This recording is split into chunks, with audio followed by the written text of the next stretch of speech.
Welcome to the Building Business Podcast, a podcast where we speak to the real people behind businesses. In each episode, we'll be having conversations with founders, leaders and entrepreneurs about the highs and lows of running businesses. No, it's good. But how's things anyway? Good. All good? Busy? Yeah. Busy good, busy bad? Busy good, yeah. I had to laugh the other day when I said, "Oh, that's good, you're busy," and you were like, "Is it?" It was one of those days on Friday where it was like, when you meant to go and socialise and your brain's just like... full of bad news all day and you have to go and be happy. Yeah. That must be like the negative part of the job, if you like. Yeah. But part of the job. Yeah, you're going from like a meeting where you're like helping dismiss someone, supporting dismiss someone or redundancy, and then it's like the next one is, can you offer this job to this person and get them really excited about starting with them. It's a proper roller coaster. And you're just like, yeah, I'll just have a cup of tea in between.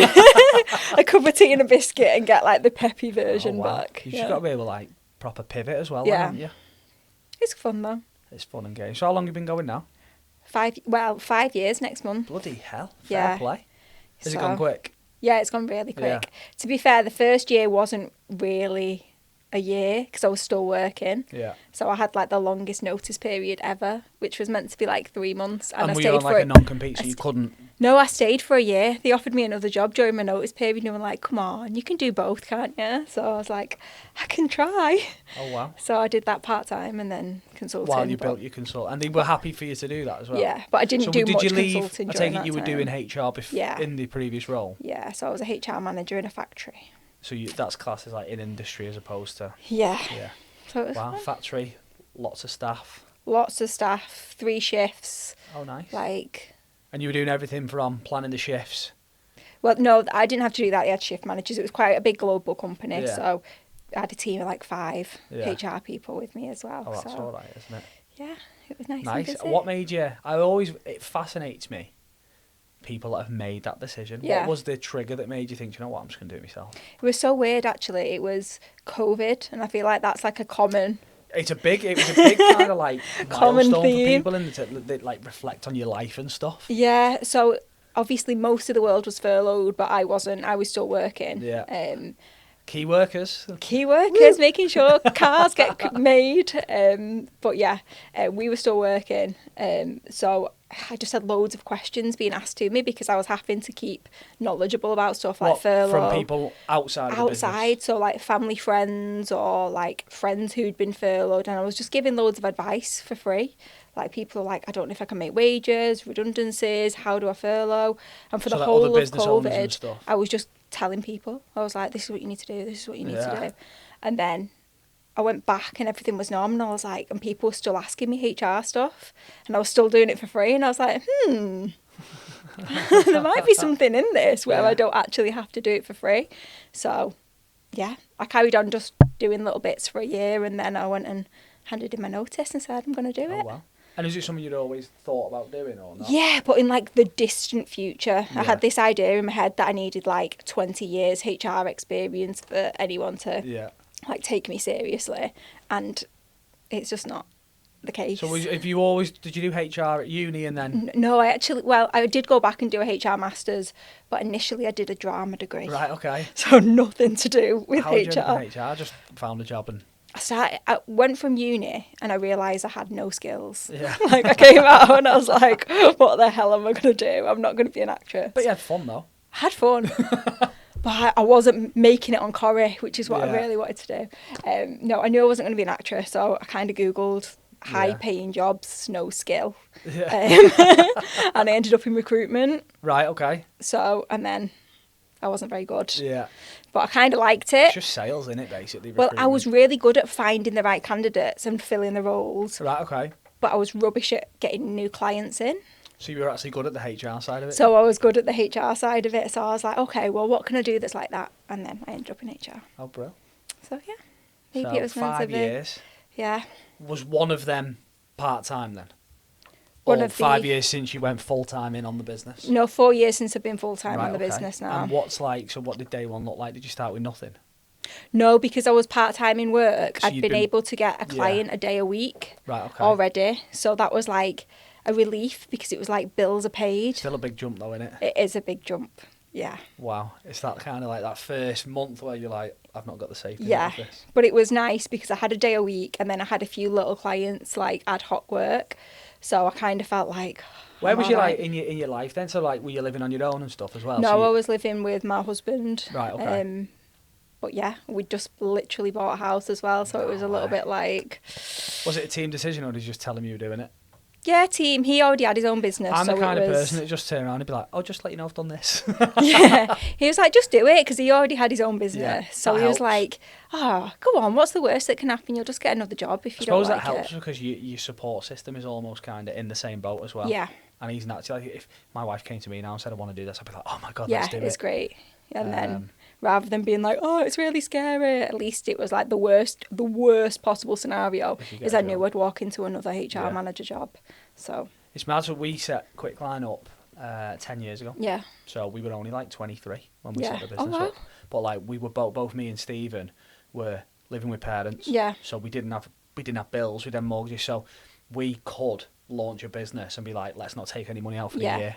And we didn't pay ourselves for the year. Oh, wow. So it meant everything went back in, which is why the business grew so quick. But we were almost fortunate in that sense that we were lucky enough that our parents didn't allowed us to live rent free and stuff like that. I couldn't do it now.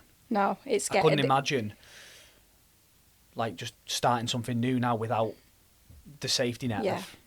I mean, it cost me too much to live. Yeah. Instantly you got a number on your head, so you've got to earn money. Yeah, I was really fortunate that because I took that other position in my job, I didn't want to take the other position. I'd handed in my notice. I was ready to go, and they said, "Well, if you stay till this time, we'll give you a really big bonus." Right. Okay. Well, there you go. So, and you've also been able to start building your client base. So it was the perfect kind of storm for me, really. So I had like 3 months' pay as a bonus that was like breathing room as well as a client. So I was like, if I don't do it now, when am I going to have this opportunity again? That's it. Like and sometimes, if you did never have done it, you'd have always been like, oh, well, what if? Yeah, exactly. And listen, like, it gets hard. Like, we've had days and I just sit there regularly, actually, and I'm like, what am I doing? Yeah. Like, I know I could go and get a job and I could earn a cracking living. Yeah. And finish work and just switch off and go and play golf or go football, but I don't know. I think I'd miss that, like, you're building something, it's yours. Yeah. I speak to business owners who are like, they get to the point where they're paying all the salaries out and they look at what's left and they're like, what's the point? Yeah. And that's when we tend to have those awkward conversations about like redundancies and things like that. The thing is, you pay yourself last as well. Yeah. So, I look at like, we've got 27, 28 members of staff and they all have to get paid before me. And if there's not enough money, yes, it's glamorous being the owner of a company. Is it? Is it? Is it help? I'd rather be a sales rep I think there's that idea that see the commission the sales team's earning, and I'm like, do you know what? I am a fool. Yeah. How is it that you got into doing what you do? So I've worked in the industry since I was like young. Yeah. So I had my child very young, so I was only 18. And I had to get a job. Yeah. So I was just kind of like, I've gone from being like a teenager to like, oh shit, I've got to knuckle down now. And just fell into logistics because it was the job that offered me. Didn't know what I was doing, and then just ended up kind of running a bit of road freight logistics there. Went to another company specifically in the sector we're in. Learned my trade there. I just loved it. But I'm like that with anything. If I get my teeth into something, like I'm obsessed. Like I need to be like, how can I be better at this? Yeah. It's probably like my ADHD brain or something, undiagnosed. But yeah, and then just went from there to there and got to a point where I was like, do you know what? I can see the challenges in an industry. Yeah. I can either tell someone this is how we fix it, or I could just go and try and fix it myself. And tried it. Said to Stephen. Stephen was working in pharmacy at the time, so he wasn't anything to do with it. Yeah. But we were like thick as thieves, and I thought, you know what, I could do it myself. Yeah. And I could have, but I was like, I feel like, how fun would it be if you do it with your best mate? So just said to him, do you fancy it? And to be fair to him, he didn't even question it. He was like, yeah, Sam, let's do it. I quit my job. Yeah. Oh my God. Quit his job. Like, we both quit our jobs and just got started. Big leap of faith, isn't it? Yeah, but I mean, 10 years and we're still here. Yeah. He's planning a big 10-year anniversary party. Oh, that's exciting. So I think you're on the guest list. Oh, am I? I think so. There we go. Yeah, big do at the Titanic in the summer. Oh, nice. So he's going all out. Yeah, it's big though, isn't it? 10 years in business. It's an achievement, isn't it? I think huge, I was saying before on another podcast, like you very rarely, I certainly don't stop and look at where I've come. Like, I don't know about you, do you ever stop and look back on 5 years and be like, wow, Do you know what I mean? No. We're very much kind of I'm like, bad for what that next, in terms what of next, what reflecting. next? You're just in the minute. Yeah, I always think the moment you stop and reflect and pat yourself on the back, it stops, doesn't it? Yeah. And you're like, well, that's it. I'm too busy celebrating myself. Sod that. Yeah. We've got numbers to hit. Yeah. So yeah, like I say, I mean, we've now got a business where 20 odd members of staff. I'm very rarely in it. Yeah. I am the epitome of on the business, not in the business. And ironically, as I stepped out, we got busier and better. Just shows probably you, says though, a lot about doesn't me. But yeah, sometimes business owners can be the bottleneck, can't they? Yeah, for sure. And I think, you know, there's something very liberating of being able to be like, that business runs without me. Yeah. And I just sit above it and drive the strategy of it. Yeah, now. that's the thing. There's more value in that, isn't there? But Yeah. a lot of business owners think, I can do this the best. I It's suppose like you one work thing. with a lot of business owners as well. Yeah. Do you see different kinds of personalities? Absolutely, yeah. But I see that is so common for business owners to be like, they've started in a role that's grown the business, and Yeah. they think whoever I hire is not going to be able to do this as good as me. I see that especially in like tech industries. Yeah. It's like, are they really as good a developer as me, or something like that? And it's like, yeah, you can hire someone who's as good, better, so that you can go up and do the I strategy. think the reality is that until you do that, you've just got a job. Yeah. So yes, it might be your business, but if you chain to the business you having to do it, you've just created a job for yourself, haven't you? But the issue is a lot of business owners are doing a job and then being running a the business. So they're like, why am I burnt out? Why am I working 60, Yeah. 70 hours a week? Why does it feel so hard? And is that where you see you come in and help a lot of business owners? Yeah, with the I services definitely that you have to offer? point that out quite often, where they're like in kind of like a period of like chaos. Yeah. It's like, we need to just look at the whole structure of your It's business. clarity as well, though, because like, you Yeah. know, if you're in a process or you're in something, you're not looking. How many times have you been like doing something and someone's swanned in and gone, just do that, and you're like, Yeah. oh, I've Yeah. been sat here for hours. It used to happen all the time. Yeah, yeah. But now I'm that person that walks in and I'm Yeah. like, oh, why don't you just do that? And they look at me like I'm some kind of messiah, and I'm like, no, I'm just not bogged down in it, Yeah. and I've not got the blinkers. I can see the Can bigger see the picture. whole thing. Yeah, And I think exactly. business owners need to Yeah. have that clarity over the businesses. Yeah, for sure. It's a hard step though. It is hard to kind of Really remove hard. yourself. Some will never get there. Yeah. But that's fine as well. Yeah. Do you know what I mean? It's an achievement to be able to do that as well. Yeah, especially like seeing, like not stepping in when it looks like someone's struggling or failing. Yeah. Because at the end of the day, it's not like you're just a manager. This is your money. So Yeah. if someone doesn't do it right, or they try something and you don't think it's going to work, and it's so hard to not be like, oh, Yeah. let me jump I in have and it tell loads where you. like something will happen. I've gone from kind of being in it, and I'm not in the business, but I speak to the team every day. Yeah. So I'm probably kind of still in Yeah. it. But I meet with them all the time, and Yeah. we kind of review kind of things that have happened Yeah. and what we did and stuff. And I would say probably 3/4 of the time they've made decisions I wouldn't have made, Yeah. but the outcome's been the same. So we've still achieved the same thing. They've just done it a different way. Now, if Yeah. I was still in, I wouldn't have let them do that. Yeah. And I suppose, like, on reflection, which I don't do enough of, it probably helps them. It helps me Yeah. because that's how the business starts to function without the founder. Yeah, and that's why I think it's important to like solidify your values and how you do things, Yeah. not what you do. So you're like instilling in your team, these are our standards, this is the way we think about things, this is the process we follow, without having to spoon feed them the Yeah. steps. How do you necessarily. find that then? So, I mean, I take it values, culture piece, that's a lot of the work that you do Yeah. as well. So this is a really interesting topic Yeah. because how many businesses that you come across do it well, and how many do it because they have to, Yeah. and how many don't do it at all?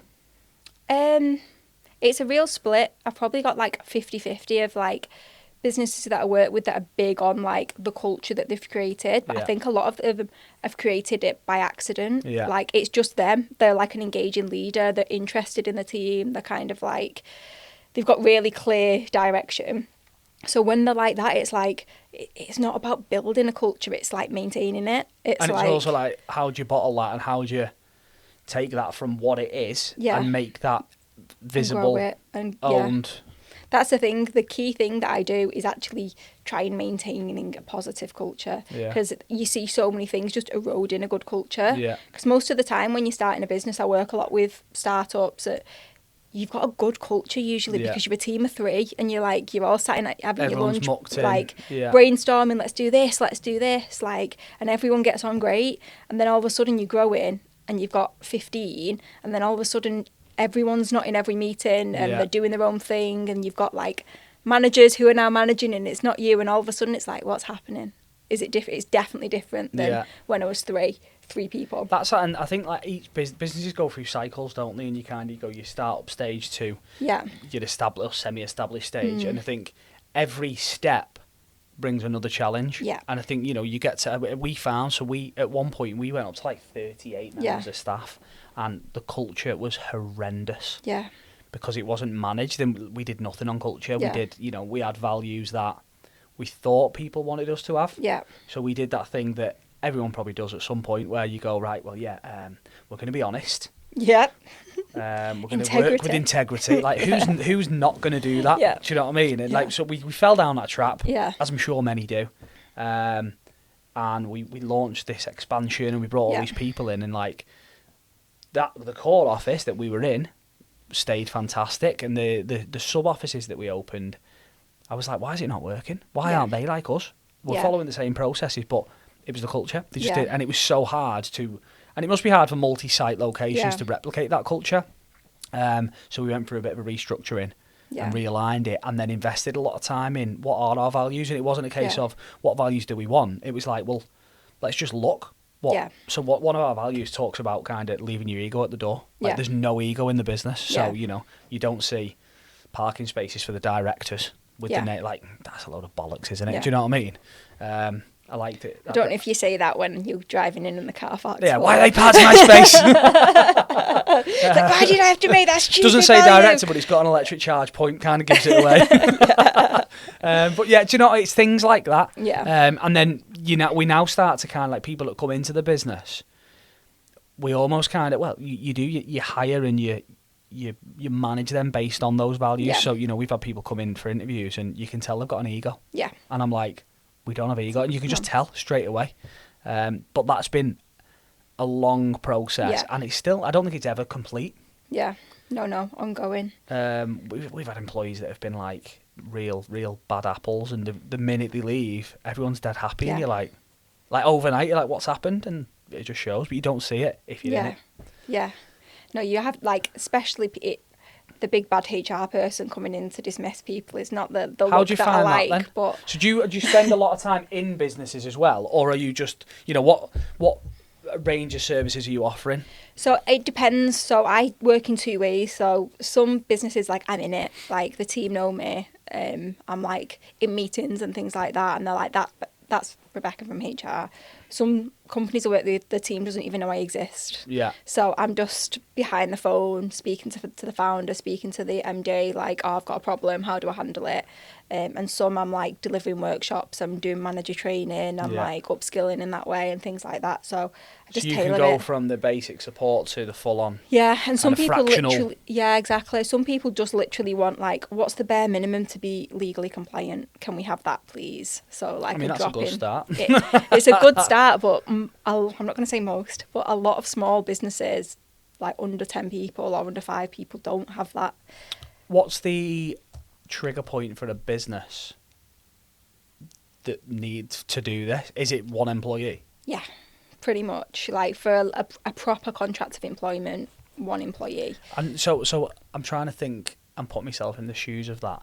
Obviously, that's a cost to a business, where they're probably in a stage of business growth where money's tight, they're investing in business generation and stuff.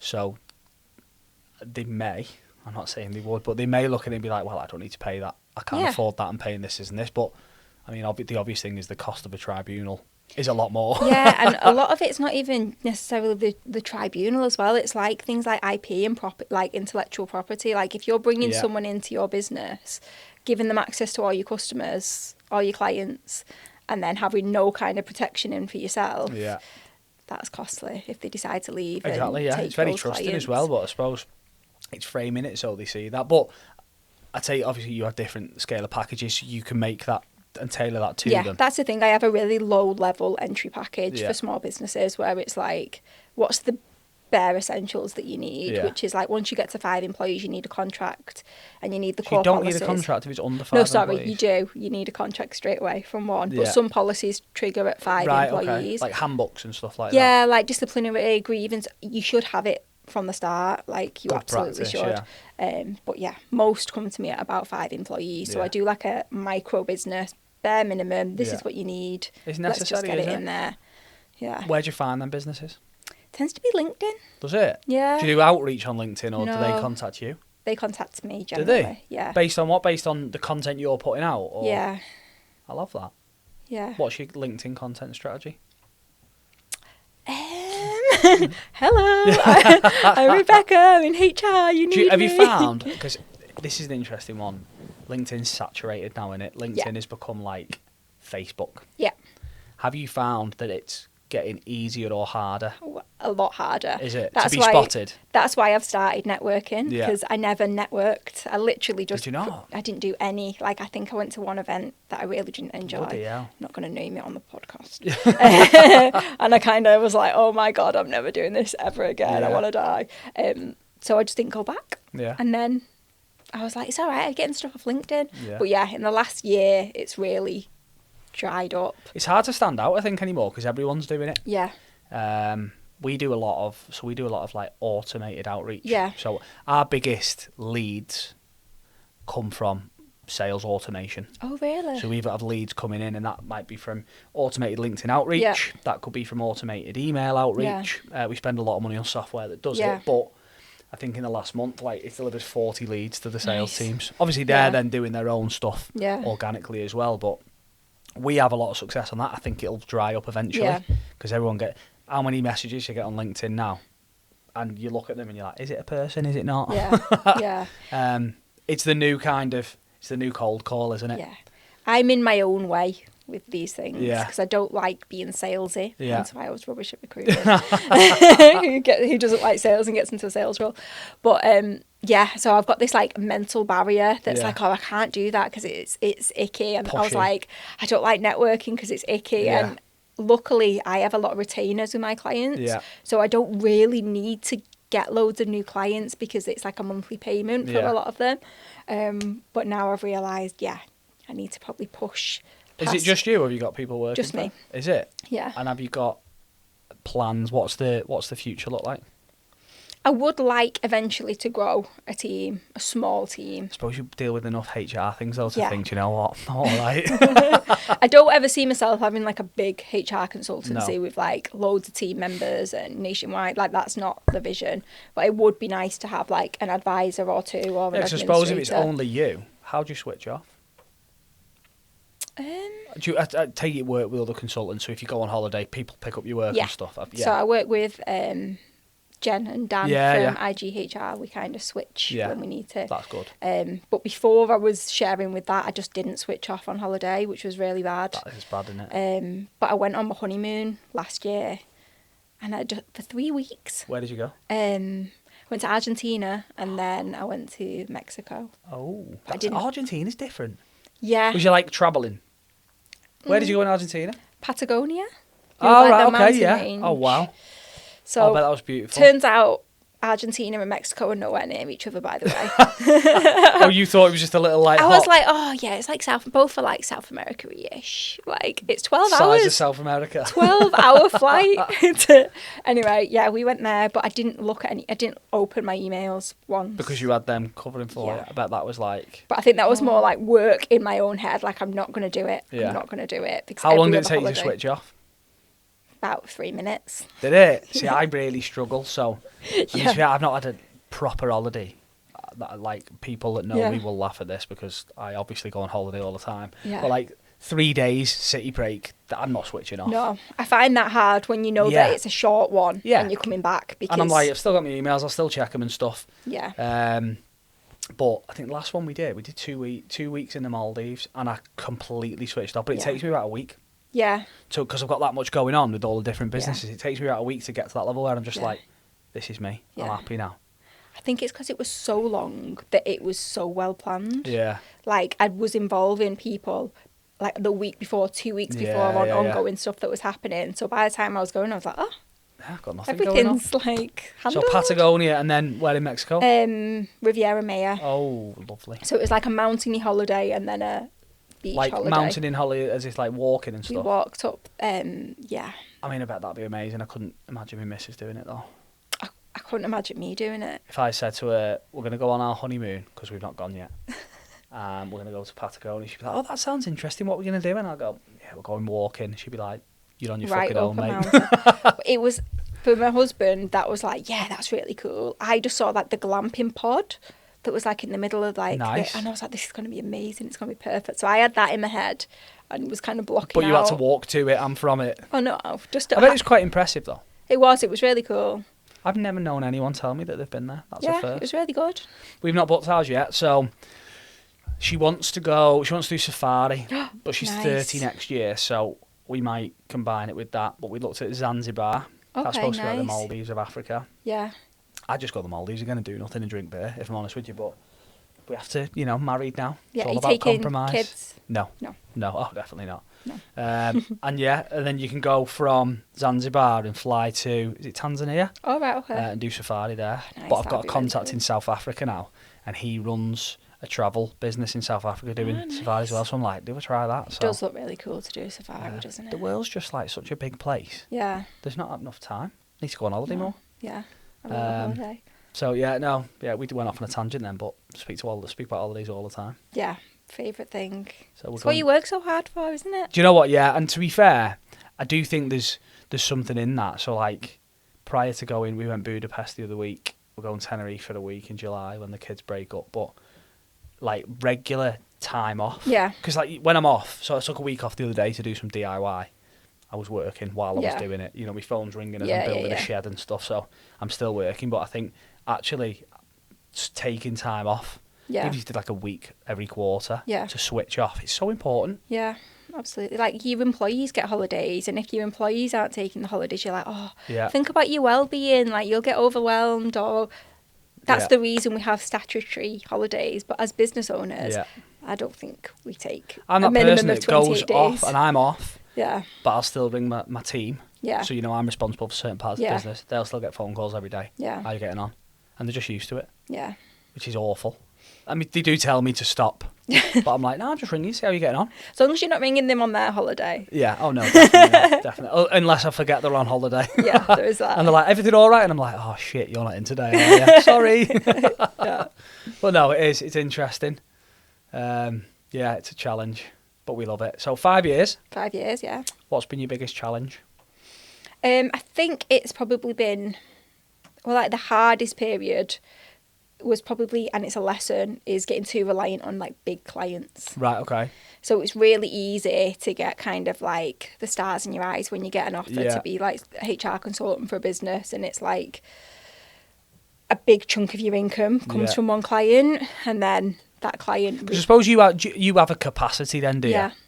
Or is your capacity greater if you've got a lot of the smaller clients and the smaller retainers? It depends, really. I'm trying to move towards having more variety. Yeah. Just because I did get burnt from Yeah, that, yeah, having yeah. a big client where it's like... Do you contract them as well, or? Yeah, so I was on like a 3-month notice with the Yeah. contract. It was like a quarterly rolling thing with them. But they were that big that we realised they needed a HR person. Yeah. But my thought was, gosh, we're that busy, I'm going to hire someone Right. like to help me so I can fulfil But then it this was contract. actually more cost effective for them to just bring someone in-house. Well, yeah. Basically, but I was at the point where I was like, right, I'm actually going to do this. I'm going to grow my team and I'm going to support. And Oh, then it was wow. like, actually, I think we're going to hire someone. I was like, And you've got 3 months to replace our spend. well, yeah. Then it was like, so can you help us find someone? I was like, yeah. Wow. Because it was on good terms. We were both talking about Yeah. repeatedly, like, the amount of work isn't fitting in with the hours that you pay me Yeah, for. yeah. Like, it is too much. They were recruiting for like 6 roles at a time, and So you manage the whole. You'll do everything that falls under a HR remit. depending on what the client wants, yeah. You can recruit. You can performance review. Yeah. You can. Wow. Yeah. So moving away from having too much on one client has been Yeah. probably my big lesson. We do a lot of work on kind of like client retention and Yeah. client dependency. So Yeah. we run like monthly client reports that tell us, right, what percentage of our turnover is our Yeah. biggest client. Yeah. And I think there's a metric where like 15% is good. So Yeah. that was always, at one point we were like 26% Yeah. of our monthly revenue was one client. Yeah. And I'm saying to the team, this needs to be more like 15. 15's Yeah. comfortable. I think we've got it down to like 5%. So Yeah. we've got big clients, but we've managed to mitigate that risk. Yeah. And And I that's think what I'm in the process having that of. number on your Yeah. mind, that's a massive metric for a business to check. Yeah. I think it was like 30% of my... Yeah, I've worked for Amazing. businesses so I worked for a company where I'm sure it was 85% of their monthly revenue was one client. Yeah. And my boss said to me, he said, in a passing conversation, probably why I set up a business. Yeah. He said, yeah, we'll just let you know if we didn't have that client, you wouldn't be here. Yeah. And you know, when your boss says that to you, you're like, wow. Yeah. How not to manage 101. Yeah, absolutely. But yeah, I had that conversation at the time, and I think, again, you know, Yeah. your experiences shape the way that you lead as well, and I think, Yeah. I'd never say that to anyone. Yeah. I'm sure he said it with his best interest meant in some way, but... Yeah, absolutely. I think you do. Like, that's a lot of my experiences before being in HR is what, like, drove me to HR. Yeah. Like, seeing how people were treated. It's seeing how not to do it, isn't it? And you're think, like, I wouldn't do it like that. So now I'm like, actually, all these things that I can say, I'm like, let me stop people treating people like this. Because a lot of it's like education as well. Managers don't know how to have difficult conversations. Do you find in businesses that a lot of managers are managers not because they're qualified to be managers, but because they're time served or they're good at the job? Literally, most managers, I think it's like 80% of managers have never had management training, for one. And then the other thing is, most business owners go, you're amazing at sales, you're our best salesperson, so let's make you the sales manager. Yeah. When actually it's a completely different job and you've just lost your best salesperson. And if you look at the characteristics of a high-performing salesperson, they're probably a really shocking people manager. Yeah. That's no disrespect to them that are good. It's a There probably is different... some there, but... Then just like not translating. I've seen it as well with things like engineering managers, like being a great engineer. And doesn't mean you can lead people. It's kind of like almost the opposite skill set. Do you know what? I had an interesting conversation with someone. So we was talking about kind of like how the business had grown. And they said, right, since like, where are you now? Where did you start? In the 10 years or whatever it was that we've been running, the business has grown kind of like 20 times from where it was. Yeah, okay, yeah, agree with that. And she said, have you developed your people 20 times? And I was like, no. So she was like, so the challenges you're talking about, how can you expect them? And we're talking about managing people. How can you expect them to manage at that level when you've not given them that level of support to get there? And I was like, do you know what? Fair play. Now, the challenge I've the challenge I see is the quality of management training out there. Yeah. So I've done one myself in the past. We've put people on it, you know, like your ILM management courses and stuff. Yeah. Textbook courses. Are they teaching? I get why you do them, because you're giving your employer qualification and it looks good and it's great for their professional development, but are they giving them the tangible skills to manage people? Probably not. I don't think the qualification is what they need. No. That's why when I'm delivering a management training program with one of my clients at the minute, and the big starting block was actually what are the problems that they face in the business. Yeah. And make it all around the actual problems. So you're not saying like, oh, if Jenny... Should you tailor that training to the actual business? But a lot of work goes into that as well, doesn't it? Yeah. So at the minute, I'm only doing it with my retained clients. Will you then link that into specific management techniques that you can then teach them? Yeah. So I'm doing like a 6-month program with one of my clients at the minute. It's like difficult conversations, how to coach as a manager, not just tell.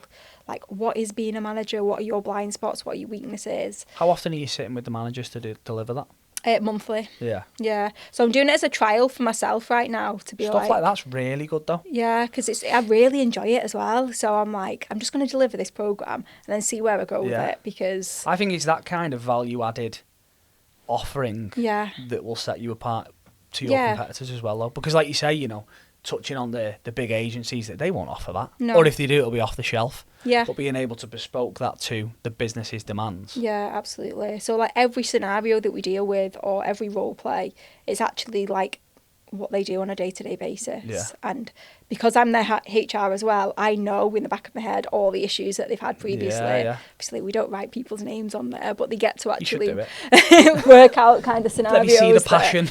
that I know actually happen within Yeah. the business, and like sitting down with the business owner and being like, what issues come up, rather than Sometimes one of our biggest challenges is that because we're busy and because our growth, Yeah. we've grown 20% year on year for 10 years.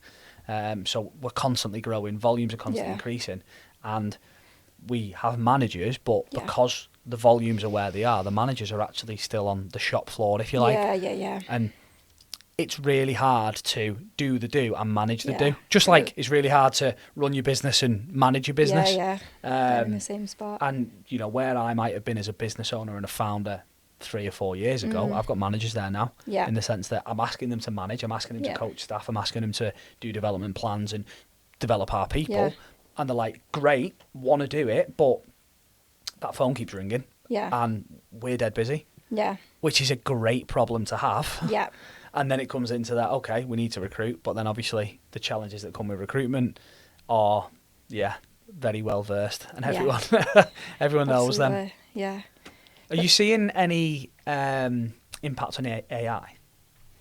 In what sense? So I know, because I've spoke firsthand to business owners who have told me that they generate their staff contracts It makes me policies through AI, which I was like, okay.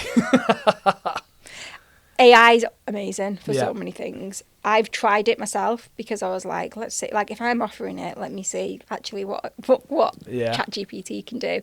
It just doesn't know what to put without putting the right prompts. Yeah. So if you know pretty much exactly what to put in and prompt it exactly, you could But probably if get it something. doesn't know, it doesn't ask, it makes it up, doesn't it? It just doesn't. Yeah, don't use it.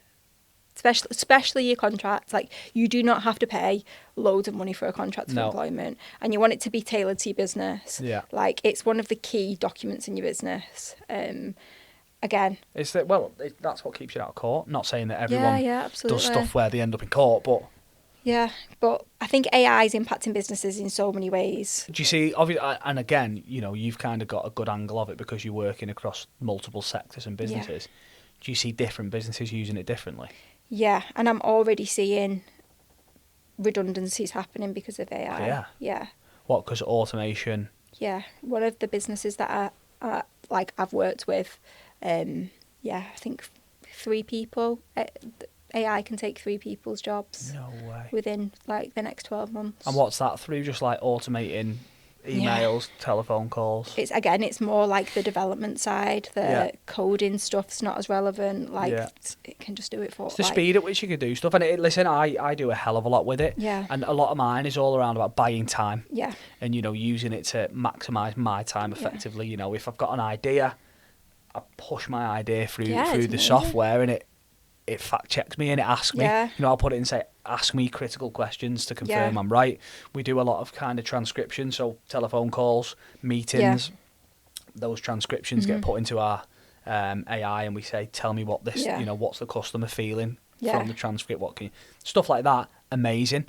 We've looked into kind of automating kind of customer service through it, and it's doable. Yeah. It can save us a lot of money, and I completely understand why businesses will be doing it. But one of the biggest kind of factors of the service we offer is people love our people. Yeah. And the culture we've created, they love dealing with us. We're dead helpful. And I'm sure the AI would be dead helpful. Yeah. But I'm a great believer, as long as there's a human purchasing, they need to speak to a human. Yeah. When the robots start buying, fine, we'll go all robotic. But until that point, you still need those personalities behind it. You know when you're speaking to AI, don't you? Yeah. Like when you're speaking to an AI chatbot. And sometimes I'm fine speaking to an AI chatbot. It's like, how do I fix, like if I'm in a system or something, how do I find a lever? Yeah. Oh, thanks AI, thanks for sharing that with me. But if I had like a real problem, like a logistical problem where I need, like it's causing havoc to my day, I'd be fuming speaking to Do you know what? Like AI. the biggest one for us is like, have you ever tried to contact Every or Amazon to know where your delivery is? It is an absolute. Now, obviously, we're not a like for like service, but Like, that's the epitome of automating your customer service. And how many bad reviews do you see? Loads. Companies like that. 6 are off me, at least. A day. But no, it is interesting. What other kind of use cases are you seeing it in businesses? I mean, it's doing great stuff, isn't it? Like, all the stuff that you're saying, like, Yeah. in terms of actually, like, things being done quicker, like, getting information, like, developing stuff. Like, I think there's use for every single role. Yeah. Frank's done me a logo this morning with AI. Nice. Naga. Well, you did criticise it a few times. I wasn't criticising you, mate. I was criticising the AI. Yeah, the AI criticised his own logo that it's made. Yeah. Oh, really? Yeah. Yeah, I love very that. indecisive. Need to get him in front of HR. Yeah. No, but that's the thing. Like, I've just because I'm like this, I've looked like what jobs are not going to exist in the. Yeah. It's crazy. Like, What in the jobs next are not going to exist? so many, like a lot. I don't want to scare anyone. They've not Googled I think it. we should do it. It might go viral. I think. Do you know what though? Like, so I'm doing a lot of work around like the future of logistics. Yeah. You know, we're building tech. We've got a business. It's successful. Yeah. We're building tech to streamline, automate, Yeah. allow us to scale without spending. Yeah. Where we can increase capacity. That's great. And that's like a 1 to 2 year Yeah. plan. I'm like, right, well, what's the 10-year plan? Yeah. And I'm looking at like what's going on in California, what's going to be happening in London later this year. Self-driving vehicles. You can book a Yeah. Waymo now in California, and there is no driver in that car. That is terrifying. Yeah. But it does warrant a business trip to California. Yeah. I'm working on it. But I have to lean into that Yeah. to stay relevant within my industry. Mm-hmm. And, you know, if in 10 years' time there's no drivers in vans, Yeah. is that good? Is that bad? I mean, there's a significant It's part not good for the driver in the van, but it might the still be good workforce for you who if you keep up. suddenly don't have Yeah. work. Now, I've done some studies into it, and there is still work because you still need to man a driverless vehicle, so you still need an operator to Yeah. run that vehicle. Granted, they might not be in the vehicle. Yeah. So, you know, but It's you different. can have 1 person to 5 vans instead of 5 people to 5 vans. So there is an impact. Food delivery. Yeah. Do you know what I mean? There's so many, and it is terrifying. Yeah. I think a lot of office administrative functions just won't exist. So I read something the other day, and it said that the jobs that are getting impacted now are your entry levels. Yeah. So, but that's a lot of people step into employment. It's like how you're going to be like, I really want an experience.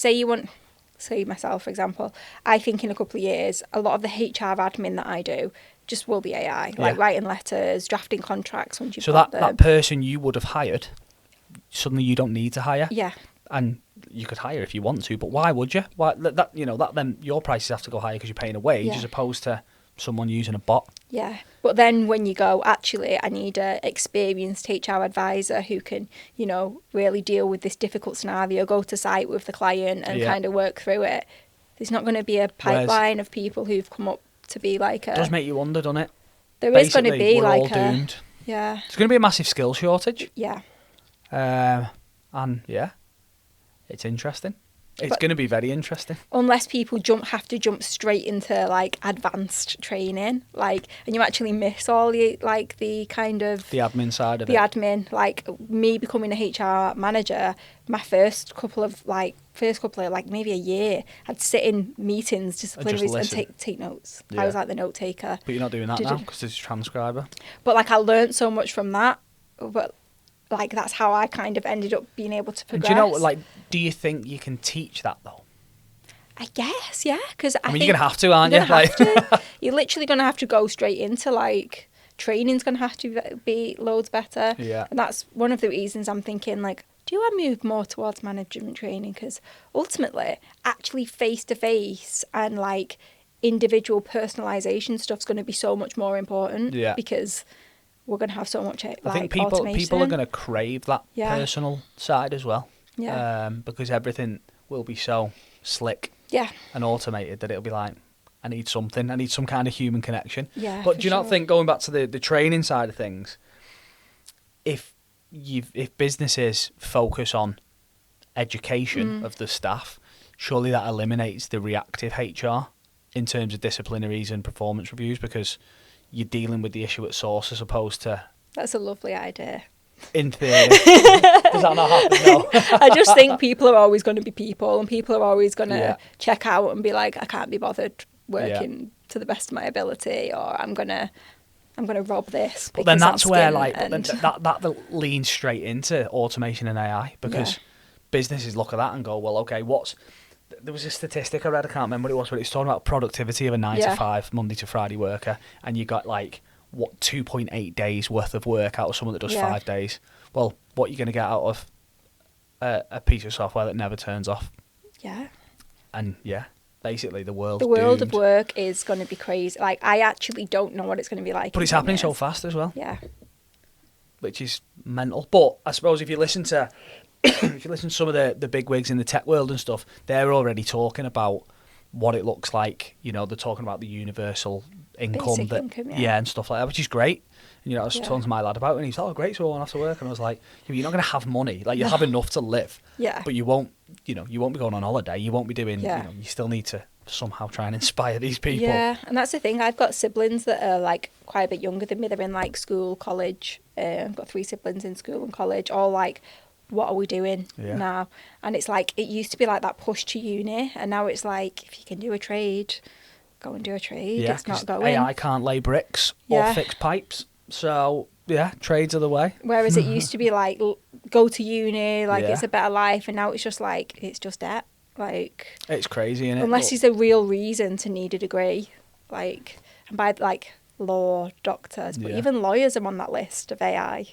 Like, you think you've got like unless you're actually getting up in court. Well, I even think doctors, so I know he's controversial, but Elon Musk was talking about his robots that he's building. And that the accuracy of that robot will be better than a highly qualified and experienced brain surgeon.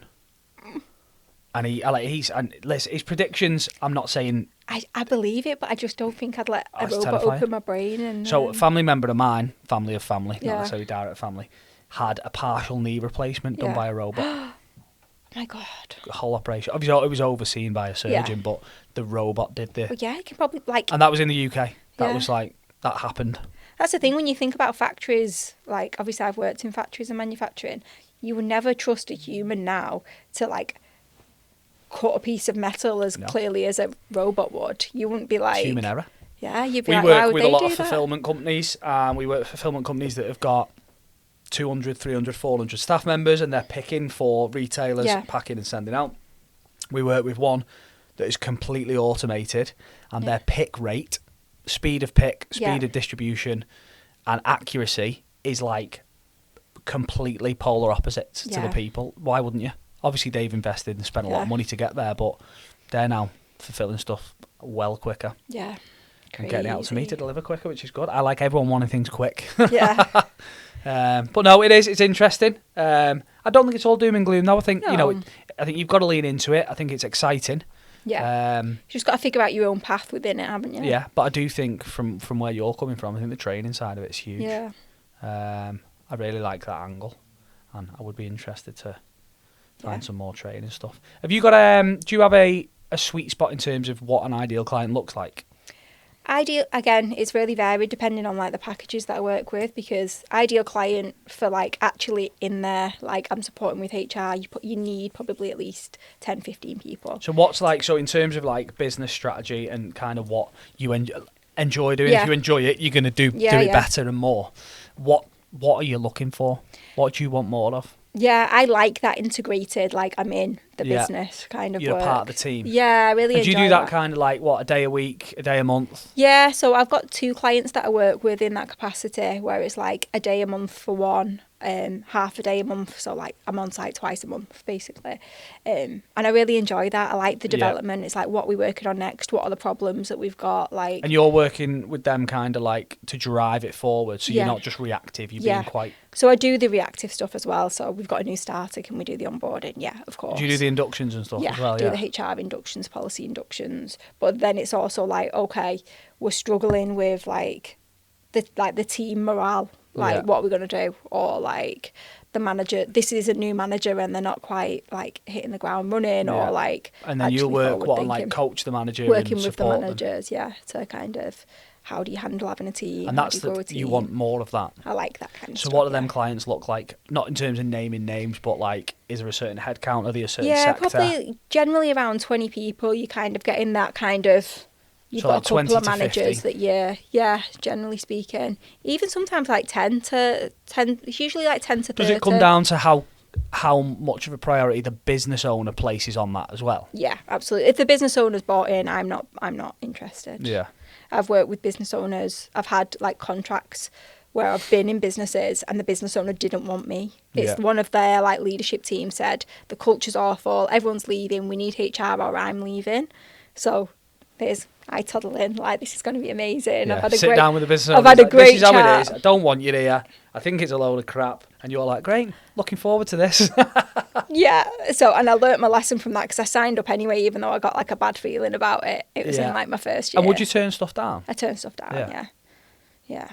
I bet that makes you more desirable to people as well, though. Yeah, because if I'm going to be doing it day in, day out, like, especially if it's like, because that was like, again, integrated, they had loads of problems. I knew I was going to have to spend a lot of time there. If you don't like your staff, then I can't help you. Yeah. Like, yes, I can help you dismiss people in the most legally safe way, but that's not something I enjoy doing. No. Like, that's not what I'm I not want here to to be do. the bad guy. Yeah, like that's not like the day to day. I was dealing with like lots of settlement agreements, like claims. Like none of the businesses I work with now, like that's not even on their horizon. And that's like the holistic approach, isn't it, I suppose? And that's only from speaking to the business owner and being like, that's one of the questions. Like I'm like, what do you like about like running the business and things like that? And if they're like, I don't like it, it's awful, all my team are a joke, I'm like, okay, I think you're the problem. Yeah, like, I'm going to send you, and then you triple your price, and if you take it, they take it. Yeah, I say that at the beginning, and I'm like, it needs to like make sense. Like, see if you like me, see if I think I can help you. Yeah. And I'll just say, I don't think I can help you because these are the ways I work, and if you're not like aligned with those. I love that. then Well, I we've can't got help you. so we've got a meeting on the 8th of May, and then the coffee morning we're going to do. Yeah. I think we touched on it the other day. We're going to do like lead gen. Oh, nice, yeah. So like we've got some software that we can use to like scrape data and stuff, Yeah. but stuff like that. So working out like your ICP, Yeah. so head count, Yeah. area, sector if there is any, we'll be able to whittle down, and we can probably extract you a list of companies that might be there to target. But that's really good when you when you're networking, you're saying, you know, if you can pinpoint a few companies that are local, look into them. Do they talk the right talk? You can go, right, I want an intro to Quickline in Liverpool. Do you know what I was thinking about that when you were saying it at the event the other day? And it's like, oh, who are the companies that are in your mind? I'm sure, I don't know why, but I never know when a client's coming to me. You know, like, who's on your radar? Because I'm not doing outreach, and it's just like a random, like, hi, can we book a call? I'm like, but I think you'd find, though, if you became more intentional with that, you'd probably see even more results. Yeah, I'd be like, oh, I'm having a conversation with this kid, but no. But we can do that. Like, say, in that session that we do, we can have a look at it, and, you know, if there's Yeah. something you want to do more, like, we can sit down and grab an hour or so and go through it. Sure. Because that's what it's all about. It's all about that added value, like Yeah. you're doing with what you're doing, like through the networking stuff, the added value side of it, Yeah. and making sure that it's working for people. And, Yeah. and it does. It does. Yeah, If we give a bit of time and knuckle into it, it's really good. Yeah. Well, there's lots of people. I didn't realise how many people were in the network until, Yeah. like, obviously, you combined groups last week, didn't you? I was Yeah, like, and this like is the coffee cool. mornings are combined as well. So I Yeah. think we're going to like organise some more connections. Yeah. Sometimes it's like people just don't get one-to-ones. So Yeah. I might just get people to have and go, right, you sit with them for half an hour Yeah. and make you. Do you know what I mean? Yeah. And we can be clever where like me, Steve and Mel will sit there and go, right, you need to speak to them 3 people because they'll be really good connections for you. Yeah. And like almost kind of like put you Push together. people together. And you'll be like, oh, this is a great connection. Yeah. It's intentional then. Yeah. That would be like good that. because I'm, again, a bit of a wuss with networking. I'll speak to someone at the time, but I'm never like, so I never really try and sell my business and then I never try and get a one-to-one. That's the best way though, because I think if you do it naturally, you'll sell your business without selling your business. And that's more authentic because people are buying because of you, not because you're offering something. Yeah. And that's the best way to sell, isn't it? It's all about building that rapport. Yeah. And it might take 12, 18 months to build a rapport Yeah. with someone, but something will come up and they'll go, I know someone. Yeah, I know a person that does And that. that's how the business is coming to you without you actually knowing it's coming. You know, those people that are coming to you, they've interacted with you at some point. Yeah. And it, you know, it may have been through your LinkedIn. Yeah. When LinkedIn was When it was good. It's awful, isn't it? Yeah. Bad. But no, good. Super. Thanks for listening to the Building Business podcast. If you enjoyed the episode, please subscribe and share it with someone else who you think might enjoy it too.